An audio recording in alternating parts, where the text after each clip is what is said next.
Thank you for listening to Lone Star Community Radio. This program was broadcasted and recorded live from the LSCR studios in downtown Conroe, Texas.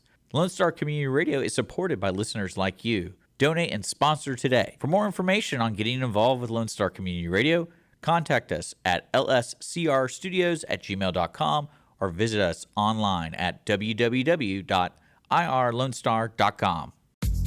A continuación, Voces en Acción, el programa comunitario que informa a la comunidad latina. Voces en Acción, la verdad en acción. Voices in Action, the truth in action. Now, con ustedes, Jenny Ibarra.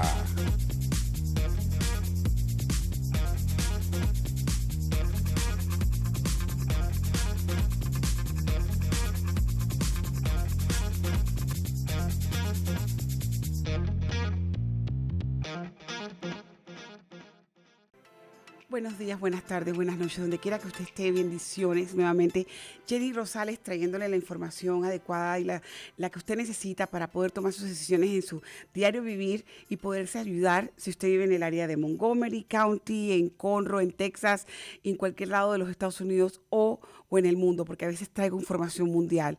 Muchas gracias por que esté con nosotros y gracias por sintonizar a Lone Star Community Radio, que es nuestro proveedor en el aire.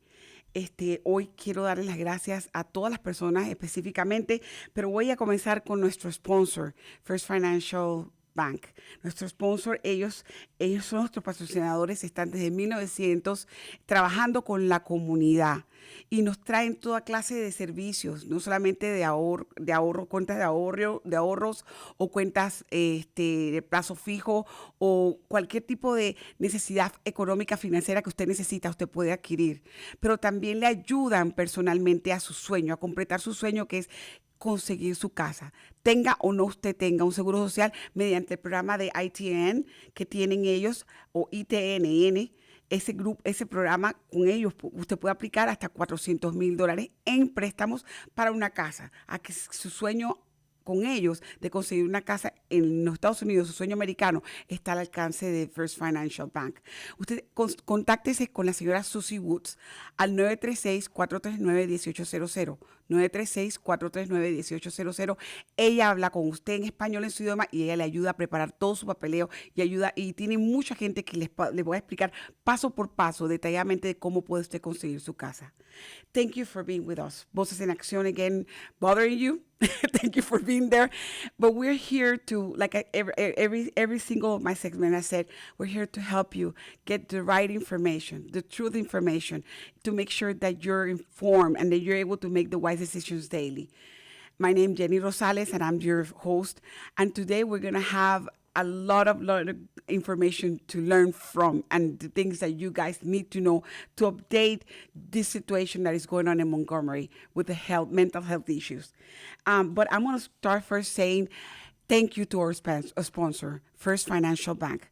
First Financial Bank has been with us since the 1900s, and they have stayed. They're here to stay. They're not going anywhere. They're a reliable, trusted bank, and they're able to help you gain your dream of becoming a homeowner, regardless of you having a Social Security or not.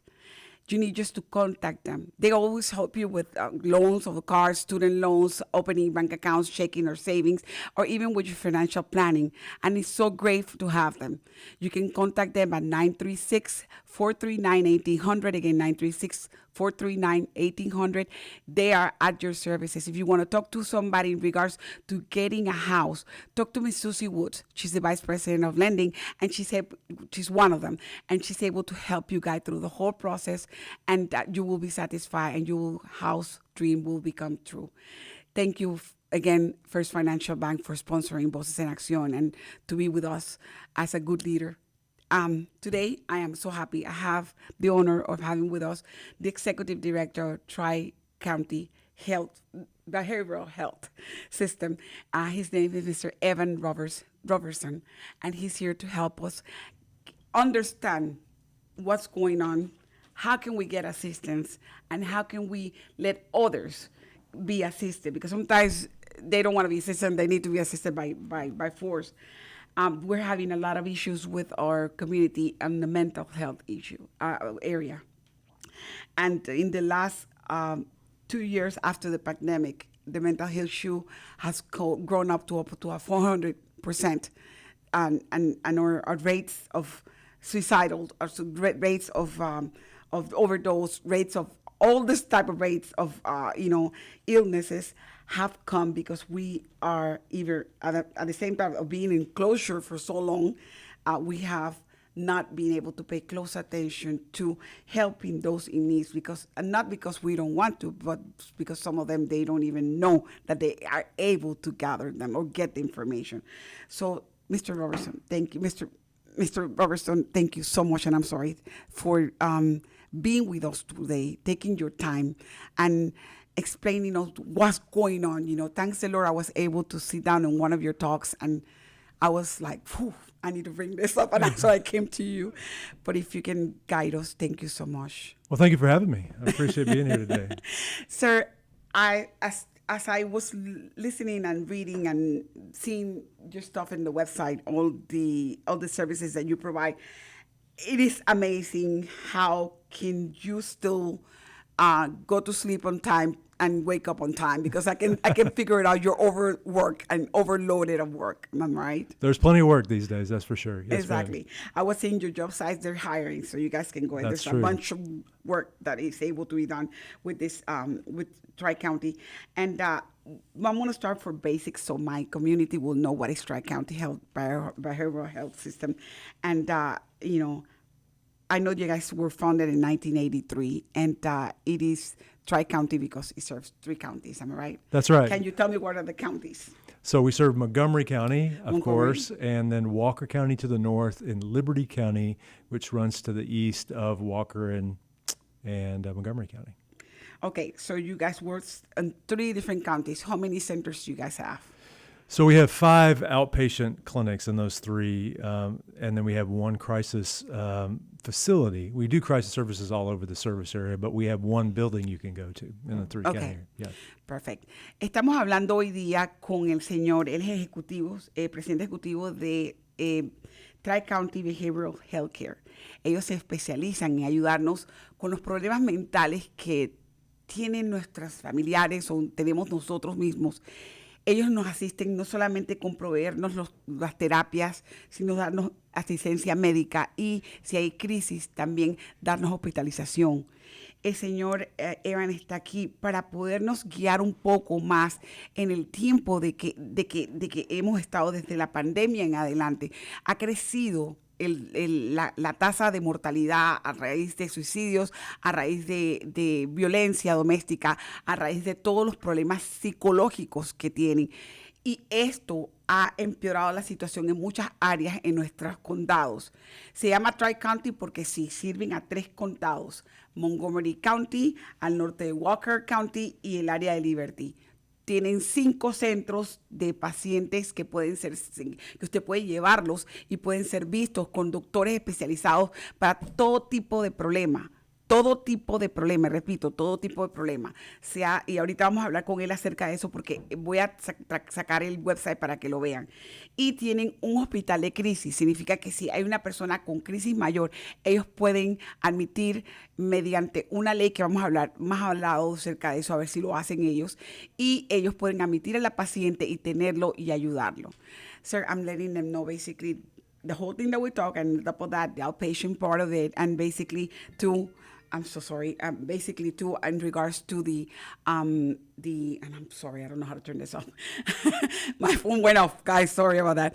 In regards to how we are able to go ahead and service the community better and be able to understand that we are here to stay, especially the Hispanic community. We have all type of issues within the people that are crossing the border and things like that. Sure. Nosotros tenemos problemas grandiosos, y pido disculpas, mi teléfono sonó como todo el mundo me está llamando todo el tiempo. Tenemos problemas donde sale constantemente la emigración, y que esas personas que emigran vienen aquí y muchas veces no concluyen con lo que tienen. Al cruzar el border probablemente sean abusados, vendidos, martirizados, whatever lo que haya pasado, y llegan un momento que llegan y se quitan la vida. Hemos hablado con las autoridades aquí en el condado y el crecimiento de eso está a tope. Tengo oficiales como el oficial Cash y como el Josh Mack que están constantemente trabajando con esta gente porque recogen a gente de la calle que se ha matado o han hecho violencia doméstica porque su salud mental no es adecuada.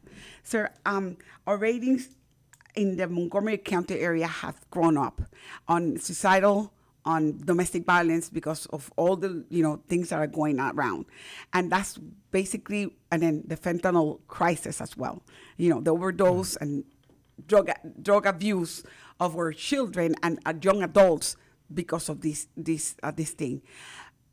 I saw that in your website you cater to a lot of those little things, like all this type of services that you provide. When is it that you literally, have you guys done any campaign, Tri-County, to let the Hispanic community know, hey, come over here, we can help you? Have you guys done lately or you guys are starting to do this because of this issue?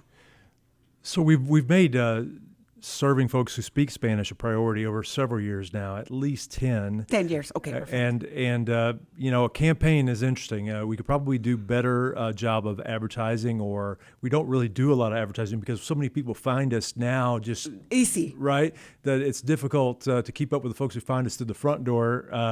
Advertising is not something we do a lot of, but we have spent a lot of time focusing on staff that speak Spanish and are also culturally competent in the Hispanic community, right? So I've got a staff who's went to Auburn University and graduated from the Woodlands High School and is Caucasian. She speaks great Spanish, but doesn't mean that she's culturally fluent in a Hispanic community. Exactly. It's different, right? Yeah, that's what's something that people don't understand. Every country has their own culture. And people don't understand that. Yes, exactly. We're seeing a lot of that, especially in the Liberty County area. There's a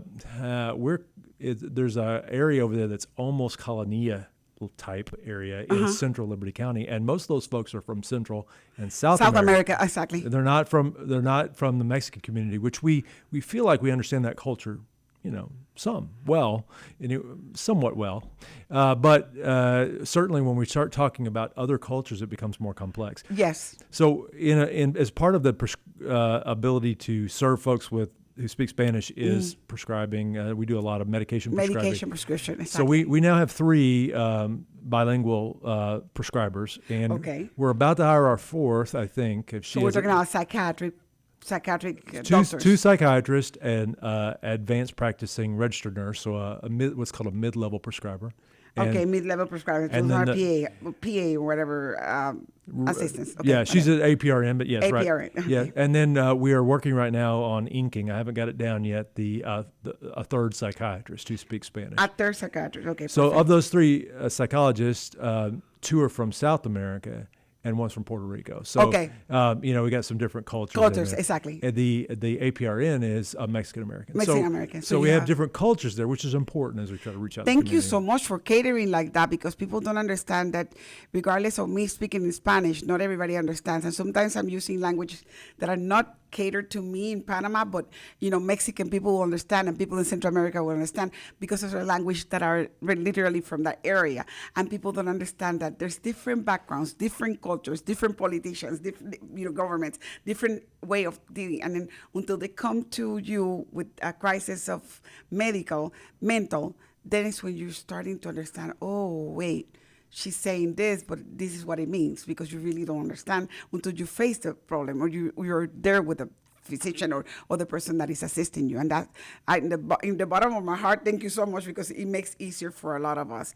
Estamos hablando acerca de, y pido disculpas, como dijo Natito, sonó el teléfono, pero estamos hablando sobre las diferentes facetas que Tri-County tiene. Ellos durante los últimos 10 años han tratado de enforzar, de poder comunicarse con la comunidad hispana. Realmente no hacen publicidad mucha porque es muy fácil que se les sea referido a Tri-County. Cuando una persona no tiene, lo primero que hacen las otras organizaciones se lo refieren a ellos. Así que básicamente no se enfocan en hacer advertisement o publicidad que les ayude a conseguir más clientes. Entonces me dice que en estos momentos lo que él se dio cuenta que para él ha sido más fácil es conseguir que las personas que trabajen para él sean culturalmente que reconozcan que es culturalmente que tienen que estar aceptando. Significa que van a haber hispanos de diferentes culturas. No todo el mundo es mexicano, no todo el mundo es nicaragüense, no todo el mundo es hondureño, no todo el mundo es argentino. Así que hay que saber cómo vamos a tratar a estas personas mediante su cultura, mediante su manera de ser, y sobre todo cuando se trata de problemas mentales. Entonces, él en estos momentos dice que tiene a 2 personas que están realmente trabajando con la comunidad hispanos. Ellos son doctores certificados que trabajan con la comunidad. Tienen a una enfermera certificada para prescribir medicamentos. En Tri-County se dan medicamentos a personas, muchos necesitan medicamentos para mantener casos como bipolarismo o como psicosis. Ellos necesitan tener medicamento diario, necesitan verse constantemente. Entonces Tri-County se encarga de esos casos y los doctores y las enfermeras que están ahí trabajan en eso y está contratando más personal casualmente para poder dar abasto a la cantidad de personas que de nuestra comunidad, hispanos, sea de México hasta Argentina, que estén en el área. Dice que en el área de Liberty hay un grupo pequeño, es una comunidad pequeña, pero es completamente centroamericana, realmente ni siquiera mexicana, que él dice, yo pensé que conocíamos la cultura, pero realmente conocemos un poco a los mexicanos, pero realmente Centroamérica no la conocemos, y sabemos que Centroamérica abarca desde Guatemala, todo Belice, Nicaragua, Honduras, El Salvador, Costa Rica, Panamá. Cada cultura es diferente, señores. Entonces, eso es lo que muchos de nosotros ya sabemos, pero nuestros compañeros, nuestra comunidad americana, anglosajona, no sabe esto. Y es bueno, le digo, que de parte de nosotros le doy las gracias al señor Roberson, porque él está haciendo ese trabajo, cosa la cual otras organizaciones no la hacen. Thank you, sir, in our behalf, because basically you're catering to us individually. And that's the main thing that the person is needing at that point when they're being treated for X or B reason. You know what I mean? We cannot judge the cover by the book. You don't know what is behind it. Right. And you're trying to understand that part of it, and we really appreciate that. Sir, how many people are you usually serving in a month? I'm not going to say yearly basis. It's easier for you versus probably monthly or whatever.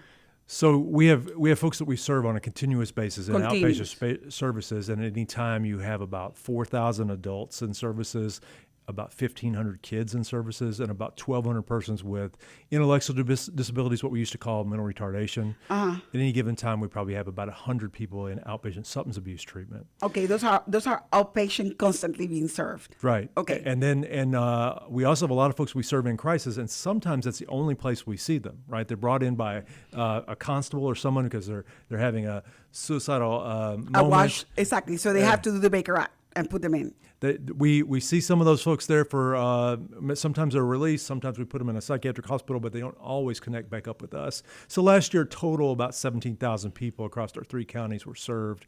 17,000? 17,000, right. Last year in a pickup by the officers? 17,000 total. Total, yeah, being seen because by force that they needed to be. About 6,000 in crisis. 6,000 in crisis. Okay, perfect. And about 1,000 of those were kids under the age of 18. Under 18. Under 18, right. Some of those brought in some of them walk in, just show up, and others are brought in by law enforcement or some other group, schools, someone. Exactly. Right. Okay. Estamos hablando ahora de la cantidad de pacientes que ellos ven.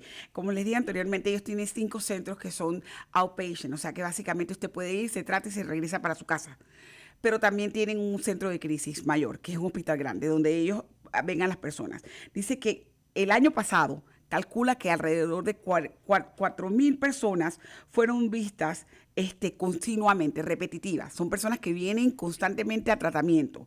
1,500 de esos son niños y 100 de esos son muchachos o personas que tienen discapacidades físicas o mentales porque nacieron con eso. Esos son los que se tratan constantemente y van todo el tiempo. Ahora, él dice que un total de 17,000 en total han aparecido durante el año de otros casos que han llegado, han sido ayudados y han sido asistidos por la crisis que está pasando ahorita en estos momentos, de los cuales 6,000 de ellos vienen traídos por los oficiales o porque vienen traídos de alguna entidad fuera de ellos y los someten porque tienen que hacer el tratamiento mental y hacer el tratamiento psicológico para ver en qué estatus está la persona, si tiene que medicarse o si tiene que ser incluida.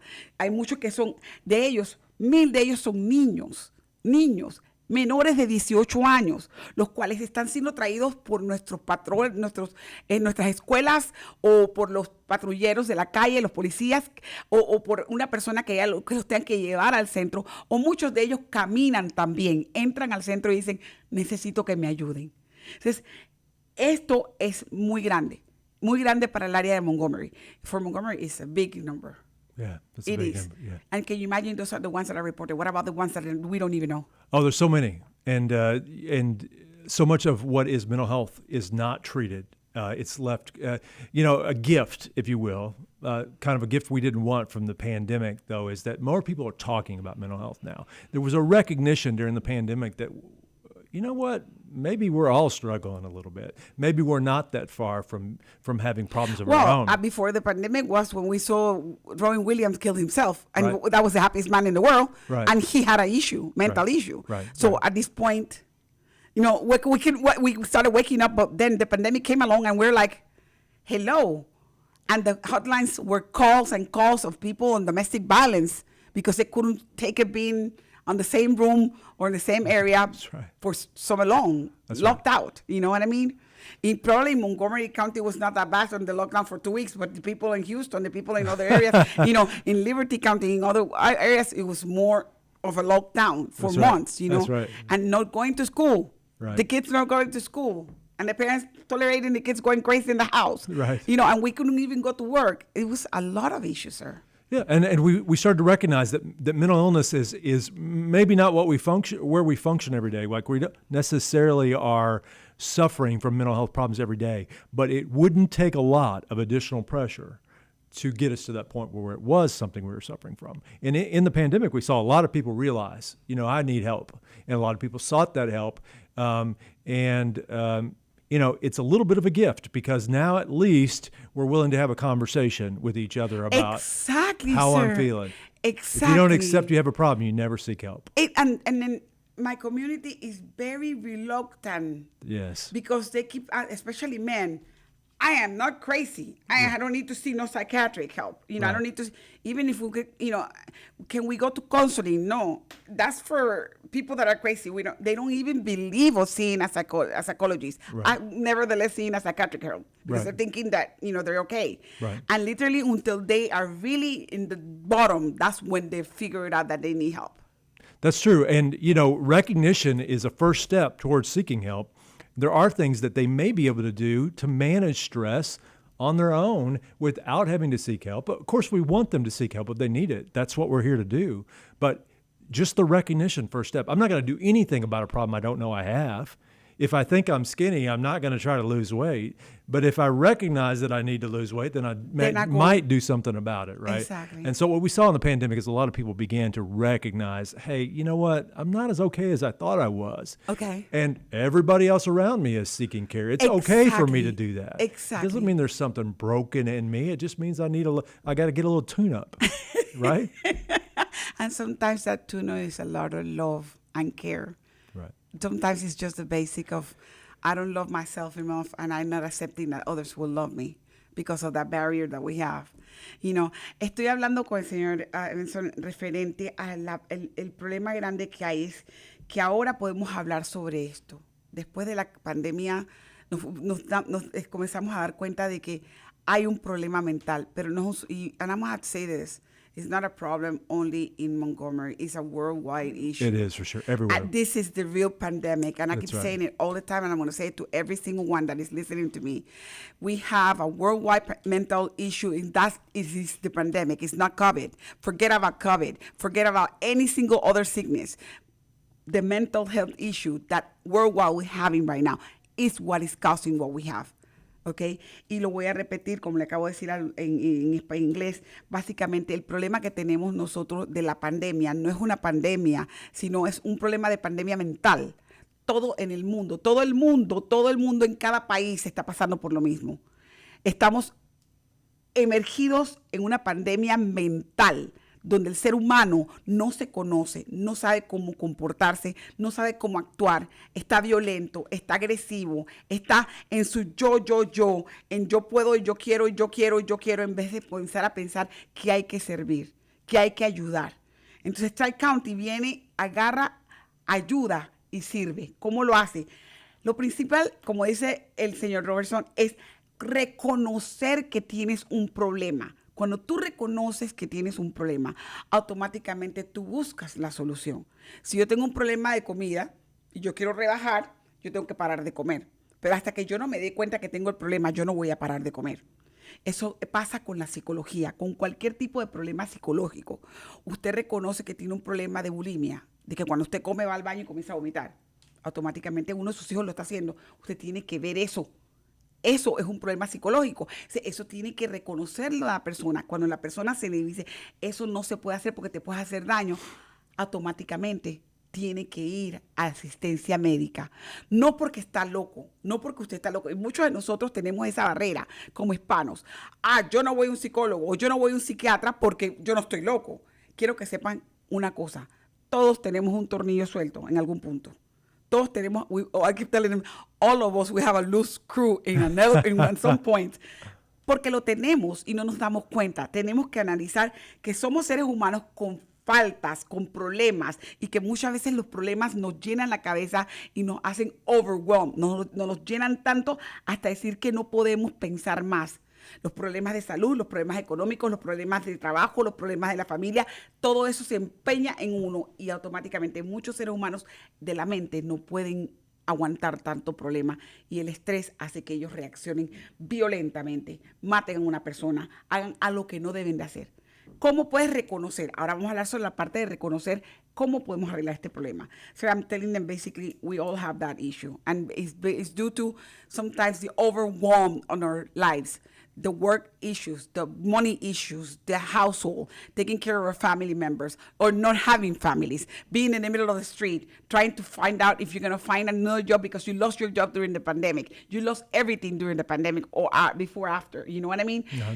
Those things will take you a toll. And if you're not mentally stable, automatically it will hit you.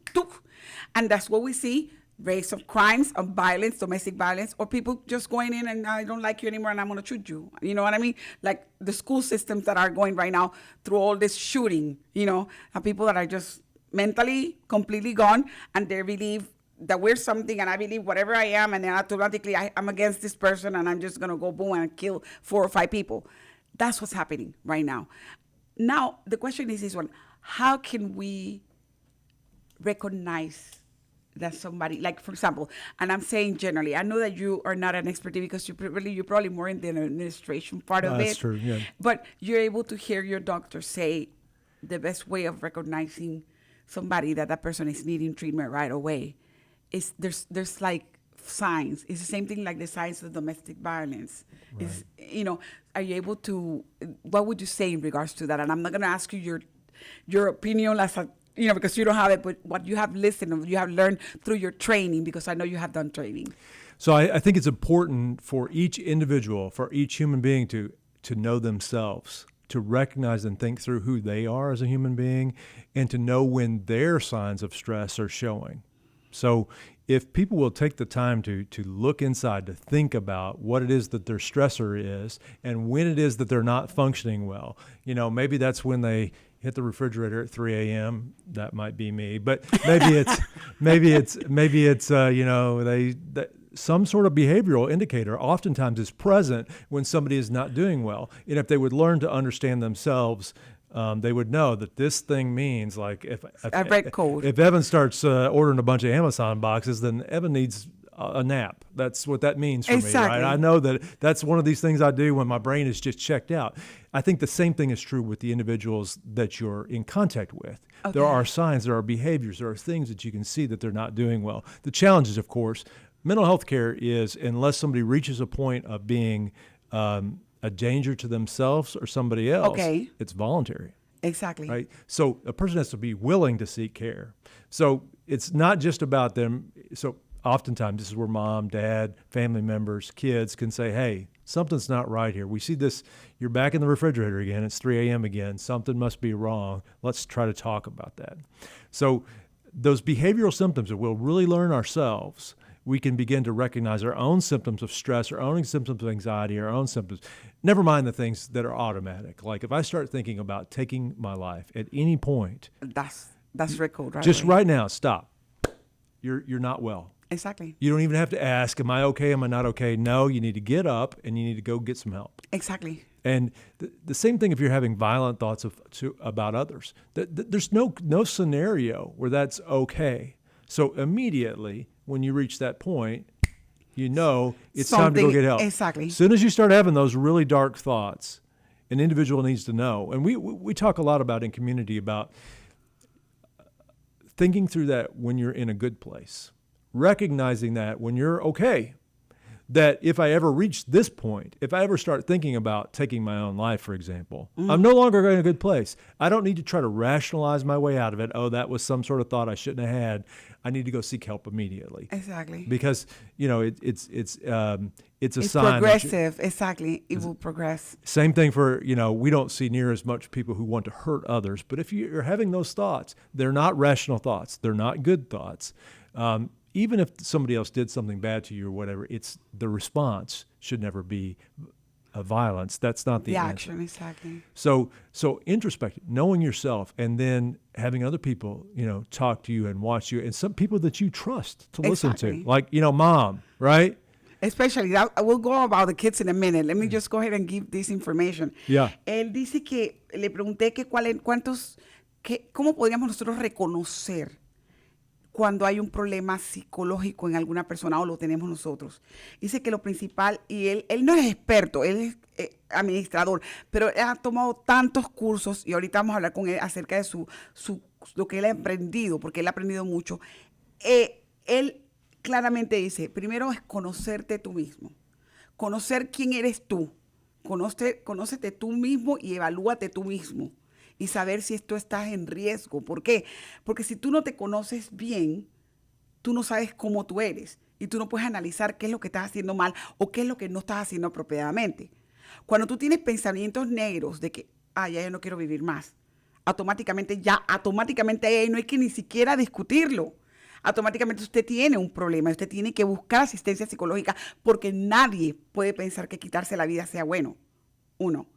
La otra cosa es cuando usted tiene problemas de pensar de que quiero agarrar y matar a mi esposa o matar a mis hijos o matar a alguien, ser agresivo contra otra persona, automáticamente en esos pensamientos son negativos y son psicológicos y son psiquiátricos que tienen que verse, porque eso progresa con el tiempo y con la ira y con el problema del estrés y llega un momento como en las escuelas que está llegando la gente a matar a niños o a matar a personas porque simple y sencillamente no han podido adaptar su mente, limpiar su mente de los problemas negativos y de la rabia interna que tienen por su problema no estable mental.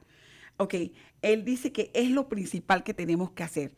Entonces me dice, otra cosa, si usted no se puede reconocer, usted es otra persona, vive con personas que confía, sus esposos, su partner o su hijo o su hija, lo que sea, que puedan ver cómo usted está.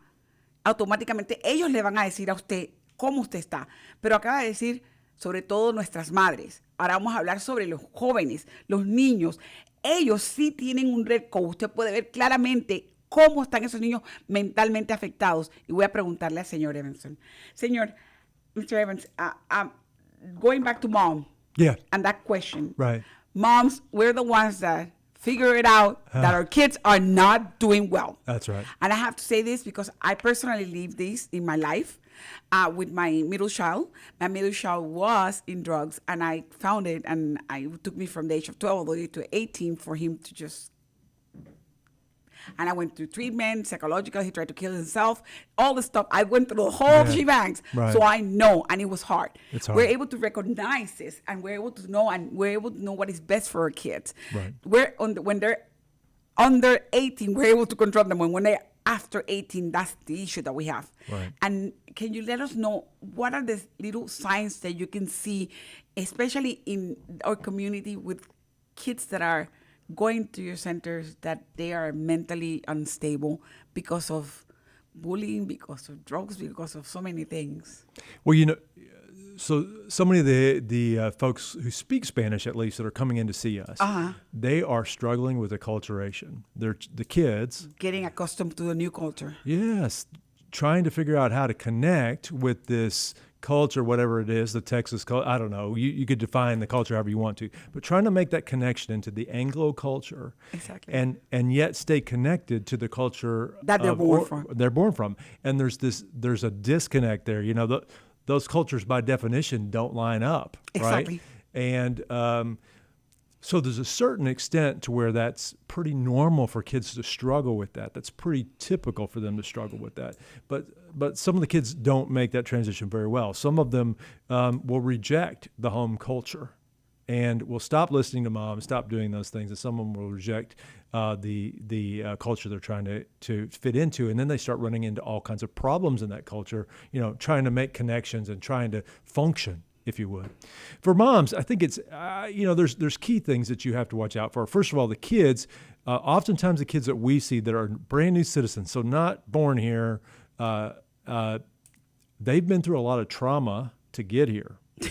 Right. Crossing the border to start right. with. Exactly. And, many of them have been abused on the way here. Everything. You Sales, trafficking, whatever you can call it. Right. And I mean, you probably know that better than I do, but what we see is folks who are and those traumatic episodes in a child's life need to be addressed. And that's counseling. That doesn't mean they're mentally ill per se, but there are things there that will bubble up later. If they don't resolve it, you cannot hide the dirt in the bottom of the table, because sooner or later, all the dirt is going to pile up. You're going to start finding it sooner or later. That's so true. I think that the folks that we see are commonly having those two issues, acculturation and trauma. Okay, now, perfect. You may have a kid who has a major mental illness, and there are things that you would see there, but most of the kids we see are actually withdrawing from society.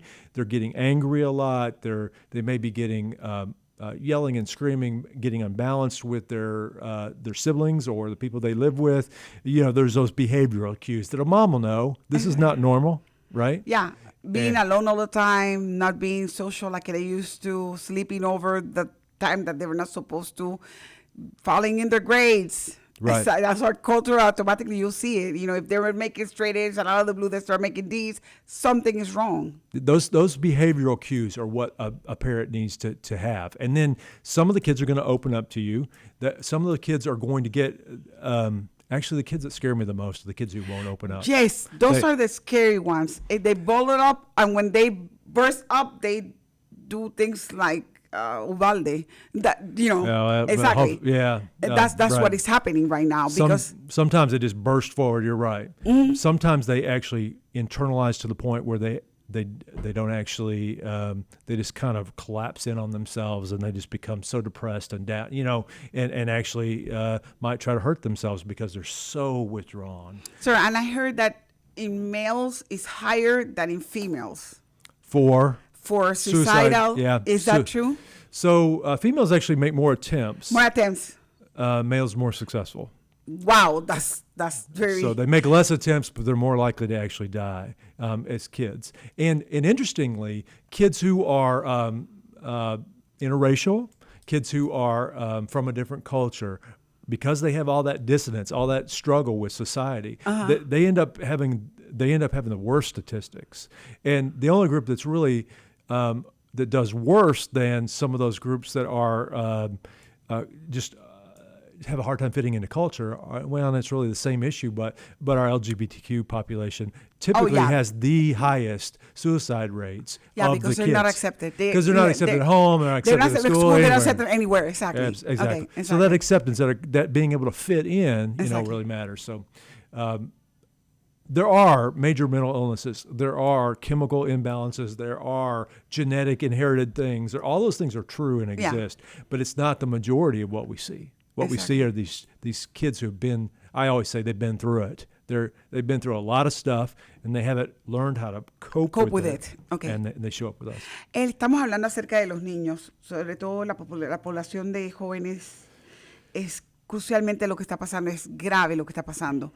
Estos jóvenes tienen un problema grande, no solamente el hecho de que son traumatizados al cruzar la frontera. Muchos son violados, muchos son vendidos, traficados, etcétera, etcétera. Cuando finalmente, si pasan con sus padres o si llegan o no llegan, tienen que comenzar a adaptarse a la sociedad americana, la cosa cual que para ellos y para cualquiera de nosotros como adultos se nos es difícil tratar de integrarnos a la sociedad americana y mantener nuestras propias raíces. Para ellos como jóvenes es mucho más difícil porque ellos tienen que comenzar a ver que tienen que hablar en español en la casa, que tienen que respetar a su papá y a su mamá, que esto y lo otro, pero en la escuela tienen que hablar inglés, los critican porque son gordos, porque no sé qué, y comienza lo que se llama la asociación de bullying y la asociación de pandillas y todo lo demás, por eso los sentidos de que no saben cómo ubicarse.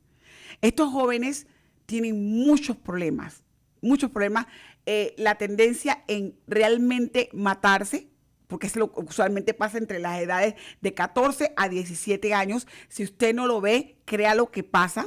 Y quiero que sepa que lo peor de todo es que se matan porque no se aceptan a ellos mismos, no son aceptados, no pueden lidiar con su mentalidad en la casa y en la escuela están siendo abusados mentalmente también. Eso es lo que ha llegado al extremo de que ellos agarran y atentan contra su vida. Las mujeres atentan mucho más que los hombres, pero los hombres son más fáciles de morirse más rápido porque ellos no le tienen miedo a un cuchillo, no les tienen miedo a las cosas y los varones toman y pum pum y se matan de una vez, no les importa. Las mujeres tratan y muchas veces por miedo no llegan a matarse, las niñas, pero sí tienen atentos fallidos, como se llamaría. Él dice que esto tiene que ver mucho con la deculturalización de ellos, por dejar de ser lo que son y tratar de ser lo que es en la nueva cultura, sin tener que pensar que pueden ser lo que son y adaptarse a la nueva cultura.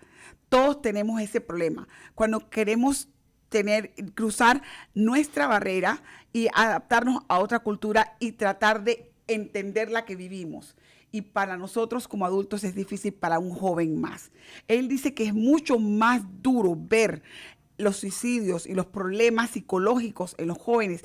Es increíble, dice, ver el montón de jóvenes que están realmente con problemas psicológicos y que no pueden dar más de sí. Muchos quizás tienen problemas básicos que se pueden ayudar con terapia, no sé qué, pero dice que hay muchos que lo que hacen es adquirir la información, quedarse callados y cerrarse poco a poco, como se apaga una vela. Poco a poco se va apagando la vela. Ellos no hablan, no se comunican, no dicen nada.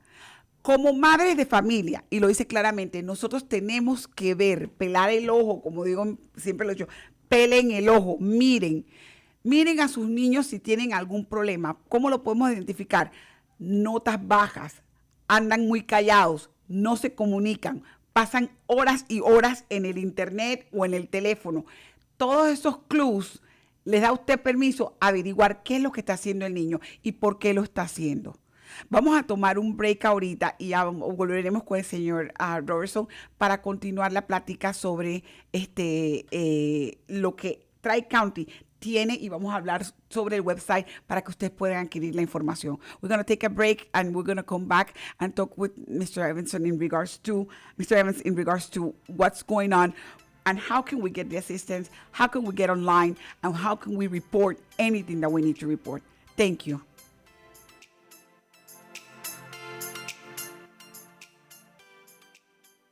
Hi, this is Jenny with Voces en Accion.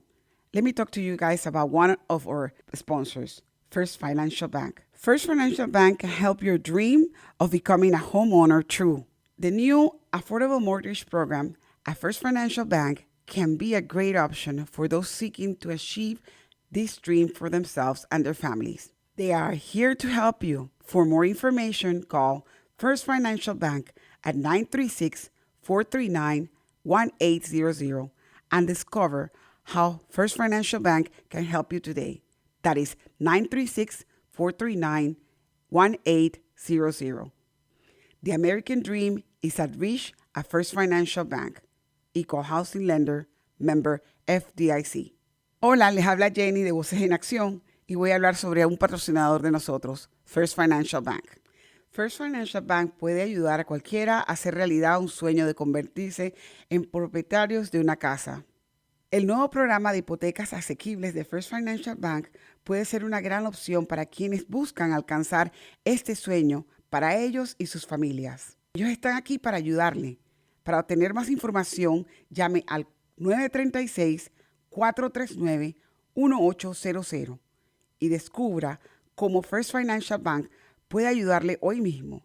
El número es 936-439-1800. El sueño americano está al alcance en First Financial Bank, prestamista de vivienda equitativa, miembro FIDC. Thank you for still being with us. We were talking with Tri-County Behavioral Healthcare and his executive director, Mr. Evan Roberson. He's here with us, and he's been giving us a lot of information about how to navigate the system through the mental health issue that we're having. Gracias por estar con nosotros. Nuevamente tengo al señor Evan Roberson aquí con nosotros sobre Tri-County Behavioral Care. Y Tri-County se dice tres counties porque utilizan Montgomery, Walker y Liberty, pero él va a hablar ahorita sobre dónde usted puede conseguir más asistencia si usted está en el área de Porter. Y vamos a hablar sobre eso y sobre otras cosas. Pero le voy a hacer preguntas un poquito personal para que ustedes sepan quién es. Mr. Roberson, we as a Hispanic community, we like to know who you are, a little bit about your background, who you are, you're married, because we're kind of familiar, we're family. Yeah, right. So we can trust you. And I'm sorry I was supposed to do that at the beginning of the show, but I guess I did it right now because I want your, we want to know if you're married, what you think in the morning, what is, you have pets, if you so they know that you're a human being too, not just numbers, not what I mean? Not just a robot. Exactly. So, I'm married. I've been married, be 32 years here in a few weeks. Okay. And I have two kids, one who's 27 and is an engineer, okay, and a 24-year-old who works at Sam Houston State University. Wow. So she works in a support role there. We have three dogs. I don't have any dogs, but my wife has two dogs, and my daughter has a dog. So exactly. We have my wife has two toy poodles, Banjo and Biscuit. Banjo and Biscuit. And then my daughter has a toy Australian Shepherd Poodle cross named Coda. So every morning when I get up at about 4 a.m., they all have to get up with me, and we drink coffee together, and I do my reading and do some stuff in the morning, and then they go get back in bed with somebody because everybody else is still asleep for a little while longer, right? They don't want to stay up too long. But anyway. You have a how do you call a regular tradition with your dogs in the morning. Oh, yeah. In fact, if I don't get them, they'll start barking for me to come look for you. Exactly. I really, I get up at 4 a.m. to have some quiet time. I don't get that. No, I've got, But it's good that you have that family-oriented love and tenderness that all of us need as humans. And that's what I wanted to portray. El señor Roberson le pregunté que cómo es su vida, que cómo es él, porque nosotros siempre queremos saber un poquito de la persona que nos está hablando. Está casado, tiene 32 años, feliz con su señora.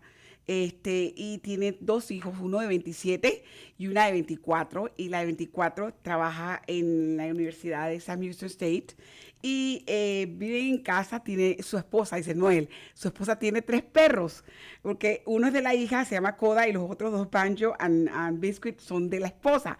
Pero los perritos él se levanta todos los días a las 4:30 de la mañana y los perritos se levantan con él a tomar café. Y dice que de repente cuando ya él dice, quiero estar en silencio y no puedo porque tengo los perritos conmigo, entonces dice que los manda y ellos se van a dormir a otros lados porque los hijos todavía están durmiendo, ¿verdad? Pero le digo que es bonito porque tiene ese amor familiar. Todos necesitamos esa raíz familiar. Esto es por eso que Tri-County está aquí, para ayudarlo a que usted mantenga esa familiaridad, ese amor, ese commitment con usted como persona, y si necesita, para que usted pueda tener paz mental. Healthy, paz, dices, healthy minds, meaningful life. Significa que la mente estar clara, estar bien, estar sana, y va a tener una vida mucho más productiva y mucho más sociable cuando usted puede tratarse. Sir, we want to talk about the crisis center. You wanted us to talk about that. Yes, I Because do. basically, where is it located at? So it's on Metcalf Street between Fraser and 45. 706 is the address there. And some people know that road is Old Montgomery Road if you've been around here a long time. Yes. Or 2854, So maybe. it's downtown Houston, downtown Conroe, am I right? Downtown Conroe. If you know where the old Conroe police station is, right across from the Catholic Church, Sacred Heart, is where we're Exactly. located. Yeah. That's over here. Okay, perfect. So that's open 24 hours a day, 7 days a week. 24 hours We a got day. staff there. We've got access to psychiatrists 24/7 at that facility. Ok, si usted necesita crisis, atención rápida, alguien que le vea a su mamá, su papá, lo que sea, a su familia, por favor. El centro de crisis está en el área localizado en el centro de downtown, enfrente de la iglesia de Sacred Heart.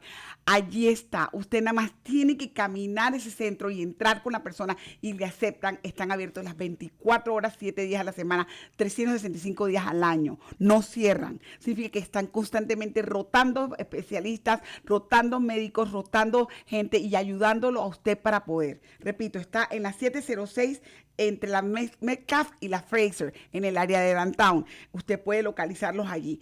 Veo que nuestro productor ha puesto el website y voy a decirles claramente, en la parte de arriba, can you select the language setting? En la parte de arriba vamos a buscar, ahí tiene, mire todos los diferentes lenguajes que tiene y usted puede irse a español y le transfiere completamente todo en español. Usted puede buscar allí las ubicaciones, los servicios, sobre ellos qué son, qué comunidad, las carreras si quiere trabajar y si tiene que contratarse. Todos los tipos de tratamientos. Keep going down, sir.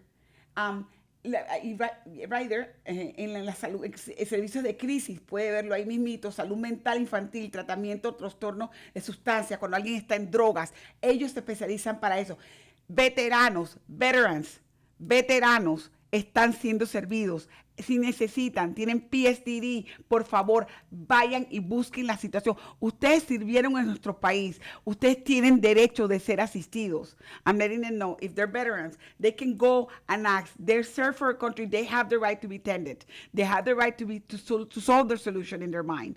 So, también tiene para servicios de DDI, que son para personas que tienen problemas de comunicación y ellos pueden hablar con usted mediante teléfonos, mediante, si es una persona que no se comunica sino por la mano, también lo hacen. Para personas ciegas, también ayudan personas ciegas. You have blind people that go and be assisted as well, because you have for everybody that is disabled. So at this point, you have disability assistance as well. Okay, keep going down, sir. And I'm going to go back to the English again.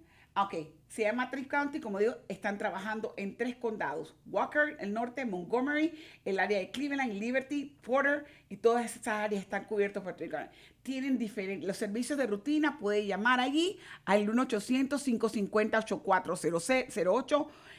Preguntas sobre salud mental, todo está allí listado, usted lo puede ver claramente, está todo en español, señores. No puede decir que no hay cómo comunicarse, está en español el website.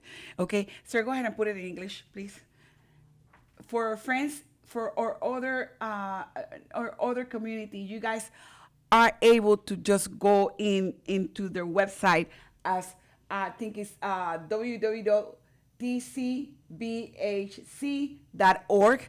You're able to log in there and you're able to seek assistance. You're able to read it. It will tell you what their services are, what it's about, what are the counties that they're covering, and how can you get the fastest to get the service.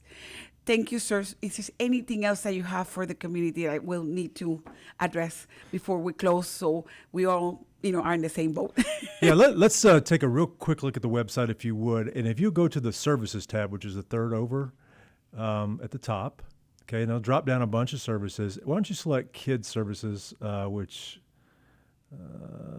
child and youth services right there, and then go to just go ahead and select the main title there, and then it'll pop up a bunch of tabs. So if you look on here, there is a tab called walk-in hours. Go ahead and click that. It'll tell you exactly when. So we don't make this real complex to come into our care. These days, these hours, by clinic location, you just show up. Okay, perfect. And if you want to know what you need to bring, there's the next tab over shows the checklist of things that you may need. Okay, perfect. So I So- think it's important because we've really tried to lower the barriers to people being able to get into treatment. We try to make it as simple as we can. So in Conroe, it's 4 days a week, and in other clinics, it just depends on the clinic. So, but Okay. the dates and times are there, and we've done. And then you cater in the porter for the Hispanic community more because there are more Spanish speakers in the in their staff. I think everyone in Porter speaks Spanish, Spanish fluently, okay, including the psychiatrist. Okay. So we've really tried to focus there, and probably about half of our kids that's just a kids clinic in Porter. Okay. But about half of our kids speak Spanish as primary language. Ok, él está enseñando la sección donde habla sobre los jóvenes. Usted puede meterse ahí claramente. Ahí están las líneas donde usted puede, las oficinas donde usted puede caminar con su hijo adentro y llevarlo, si necesita llevar a su hijo adentro para que se lo atiendan. Y dice que la clínica de Porter es la que es mucho más equipada porque todo el mundo habla español. Si usted necesita ir a Porter, ahí están las horas. Ellos están en el 23750 de la FM 1314 en Porter y las horas son de 8 de la mañana a 9. Usualmente es cuando son walk-ins. Usted puede ir temprano, pero trabajan hasta las 3 de la tarde. Y por favor, ponga atención. Creo que eso sería una solución para muchos de nuestros problemas cuando nosotros nos buscamos quienes nos ayudan. Este show va a estar en el aire.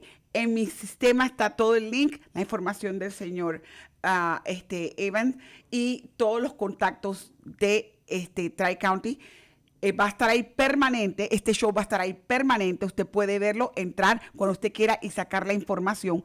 Por favor, no ponga en riesgo la salud mental de cualquiera de sus seres queridos por no investigar, por no educarse, por no saber y no poder investigar. Sir, it was a pleasure. I'm so sorry that it's such a short Thank you. Yeah, it's good to be here. communications. We'll get in touch because we need to do a big event for the community, and you guys are going to help us on this so we can go and help and cater everybody in all the counties. We'd love Thank to you do for so. your service, sir, for Thank your you. staff and everybody that is helping us. Muchísimas gracias por estar con nosotros. Gracias por escucharnos. A sus órdenes, mi número de teléfono 832-732-5447. 832, I'm forgetting my phone number, 832-732-4744, 732-4744, disculpen, yo estoy disléctica, y a sus órdenes para que me llamen, estoy disponible a la hora que sea. Dejen un mensaje y le podemos ayudar. Voces en Acción está para ustedes. Lone Star Community Radio está para ustedes. Gracias por servirnos. Gracias por escucharnos y gracias por estar con nosotros. Thank you so much for being there, for staying there, for being with us. You know how to reach me. Get a hold of me. If you need any help, I'm able to refer you to any of these organizations that will be able to solve your issues. Thank you so much, and we'll see you in our next chapter. Bye-bye. Esto fue Voces en Acción, el programa comunitario que informa a nuestra comunidad latina. Voces en Acción, la verdad en acción. Voices in Action, the truth in action. Hasta nuestra próxima edición.